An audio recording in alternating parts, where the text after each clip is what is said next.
You need to be using a flashlight in Battlefield 6, but why, you ask? Isn't that just a big shoot me sign that shows everyone where you are on the map? Well, unlike past Battlefield games where the flashlight was simply used to blind and disorient the players, even stunning them briefly if used up close like in Battlefield 3, the Battlefield 6 flashlights actually improve your weapon handling. If we take the PW7A2 submachine gun for example, we can see that adding this flashlight actually increased our hipfire stats by 5, but how? What exactly does this flashlight change? Well, you know what a crosshair is, right?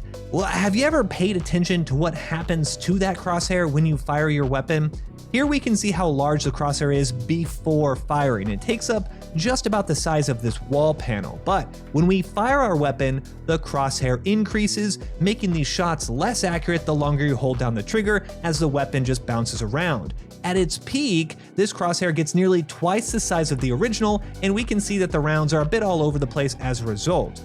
However, if we throw on a flashlight and fire, this changes. The crosshair doesn't get nearly as large as it did without the flashlight, and the results are obvious. With a tighter pattern and the majority of the rounds hitting the center of this panel, that means that it will take us less bullets to kill the enemy, since more of them are going where you want them to.